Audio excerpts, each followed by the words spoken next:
Hello ka-trade! Dito sa video na ito, tuturuan ko kayo kung paano mag-trade sa gold, step by step. At ituturo ko sa inyo yung strategy ko na sabongero strategy. So pasensya na at maingay, maraming manok. Kasi connected din naman sa strategy natin eh. So high risk, no risk no Ferrari.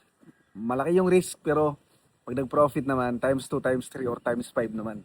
So, una ka-trade, kailangan nyo ng trading account, mag-register kayo. Ito yung link. Ito yung link na gamitin nyo www.bibianoxm.com, or may link sa comment section. Lagyan nyo lang yung email nyo, tapos yung password na gusto ninyo.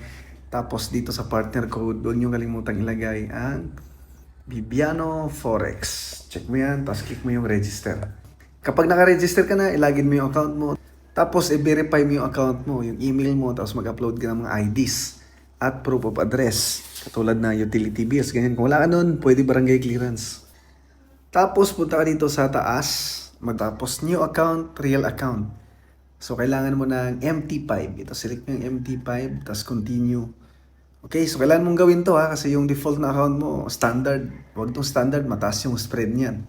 Ito ang i-recommend ko sa inyo, ultra low standard. Continue mo lang yan. Wala ka nang babaguhin dyan.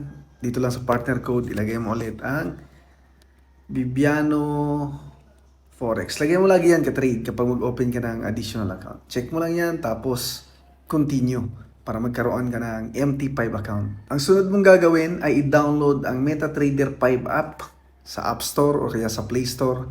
Install mo lang, tapos buksan mo. Tapos dito ilagay mo yung MT5 account mo, yung binuksan natin kanina. So search mo lang XM Global Limited dito sa company or server. So ito lalabas na yan. So server, login, password. So pinapan mo yan. So dito sa account mo, click mo ang manage account information. Makita mo yung server mo at saka MT5 ID. Copy mo yan. Yung server mo MT59. So ito MT59 nalagay na. Dapat tama yung server mo. Tapos lagay mo yung password, login. Tapos lagay mo yung MT5 ID mo. Tapos ilagin mo na. So pagka-login mo, makita mo yung account mo dito. Yan. Makita mo na lahat yan. Okay? So pwede kang mag-deposit sa account mo, minimum $100 para dito sa strategy. Pwede GCash, pwede Banco, pwede crypto, USDT, pwede rin. Okay? So una, punta ka muna dito sa quotes, tapos i-search mo dito ang gold. Okay, gold. Oh, gold, yan. Tapos i-check mo yan. Pag na-check na yan, ibig sabihin nandito nilalabas yan. Open mo ang chart. Ayan. So dito ka na pwedeng mag-trade. Tapos dito sa taas, click mo to para lalabas yung sell or buy button, tapos yung lot size. Okay? So ganun lang ka-trade. So next, ituturo ko na sa inyo kung paano mag-trade dito. Okay ka-trade, ituturo ko sa inyo ang sabong strategy. No risk, no Ferrari. So palala ka-trade ha, high risk ito. Pwedeng maubos yung capital natin. Pero dahil nga iba-iba yung trader, may mga trader na gusto ng high risk pero malaki naman yung reward. Okay? So baka para sa inyo to. Okay, ang minimum na capital sa strategy na ito ay $100. So paalala ulit, yung $100 pwedeng malugi, maubos kasi all in na yun. Yun na yung stop loss or wala nang stop loss. Pero kapag tama naman yung analysis natin, pwede namang madoble, ma-triple, or ma-times 5. Okay? So dito tayo sa gold magti-trade. Okay? Sa M5 time frame. Okay? So una, titingnan lang natin kung saan papunta ang gold. Okay? Pababa ba siya or pataas? Di baling pabalik-balik basta ang total na direction makuha natin. Okay? So meron akong signal sa Telegram.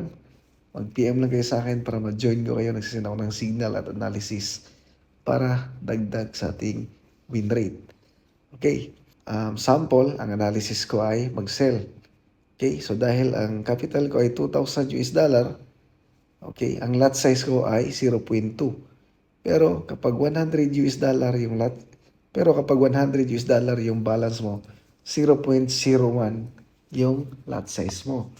Okay? Pag $100. So, dahil 2,000 ako, so ang lot size ko ay 0.2. So, ang gagawin ko niyan, magsisell ako. Okay? Tapos, set ko yung take profit ko. So, analysis ko na bababa yung gold dito sa, yan, dito banda sa 4.5, yan, 4.512. Okay? So, pwede ako mag-profit ng 800 US dollar. Okay? Pero 800 US dollar lang yan. Nagpupuhunan tayo ng 2,000 US dollar. Tapos, 800 lang. Dapat, mga 2,000 US dollar rin yung profit natin. Okay? So, magdadagdag pa ako dyan ng pending order. Halimbawa, tumaas mo na yung presyo ng gold. Okay? Halimbawa, tumaas dito banda. So, maglalagay ako dyan ng pending order. So, paano gagawin yun? Click ko lang yan, trade. Tapos, itaas natin to. Maglalagay ako dyan ng sell limit. Okay? So, 0.2 pa rin yung lot size ko.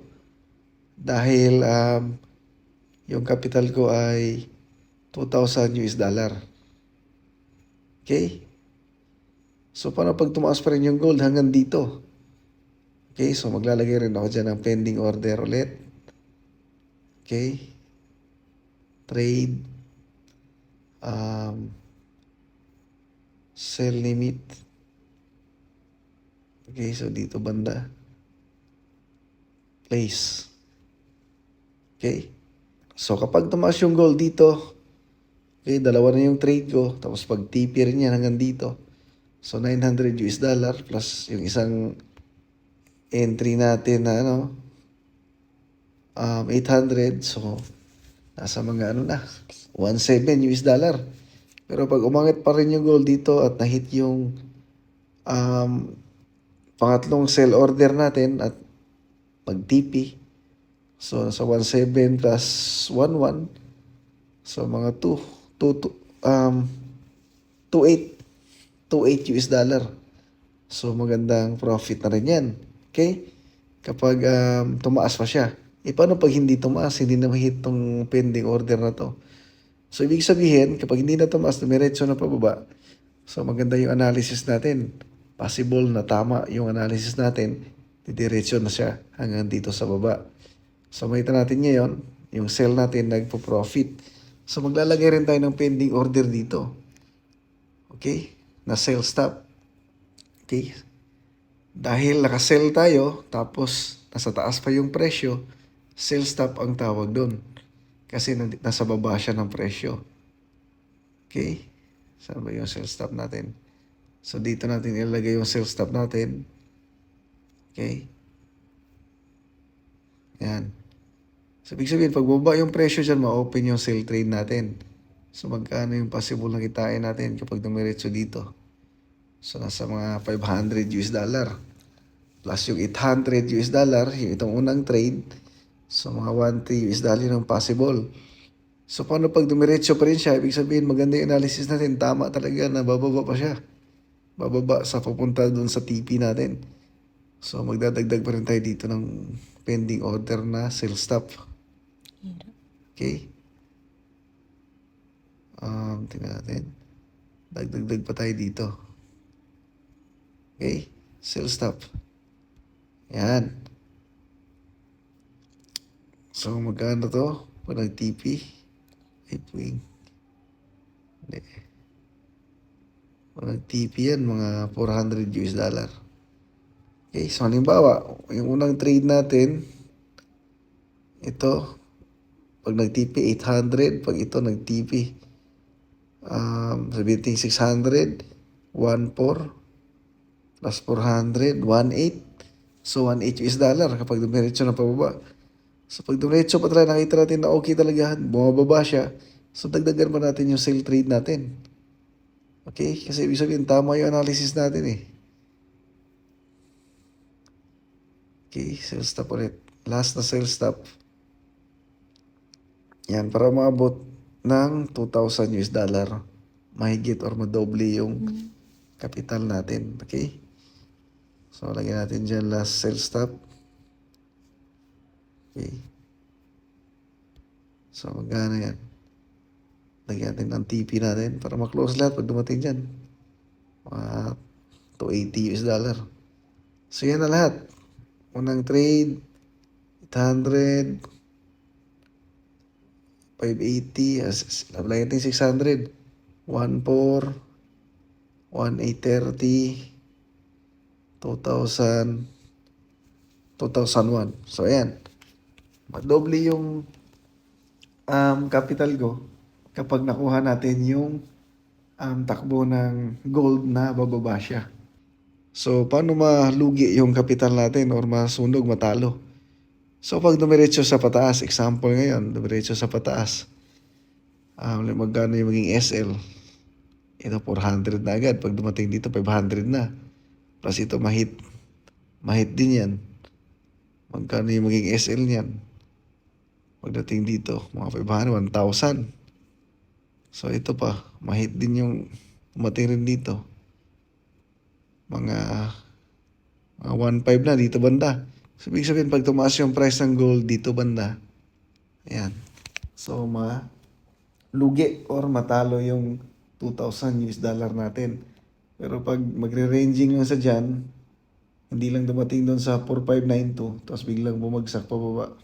So, ang laki magiging take profit natin. So, yun ka-trade, na-open yung pangalawang trade niya. Itong ito, na-open yung mga trade, tumaas kasi. Ito. So, ayan, bumababa na naman ulit. Okay, tapos yan, nag-TP na yung isang trade, isa. Yan, medyo maganda-ganda yan kapag dumiretso pababa yan. Example, dumiretso na yan. Kasi malaki yung TP nito eh. $900 yan eh. Pag dumiretso na yan pababa. Yan, kung ito na-open din, mas maganda rin. $1 kasi yan. Basta ka-trade no, huwag nyong i-all in yung capital ninyo. Kung may 1,000 US dollar kayong capital, so ang ipasok nyo sa account niyo or i-deposit nyo yung 100 US dollar muna. At least kasi all in na kasi yun eh, 100 US dollar, yun na yung stop loss nyo. Kasi pag natalo yun, at least mag-deposit na ulit kayo ng 100. Pag natalo, deposit ulit ng 100. Pag nanalo, bawi lahat yun. Profit, ganyan. So, huwag nyo itira ng isang beses, hatiin nyo sa 10. So, ito ang trade, no? So, bumaba na siya. Ito yung mga trades natin. Profit na ng 1-1. Sabado na bukas ka trade, walang trade sa gold. Hanggang dito na lang yung video natin. Salamat.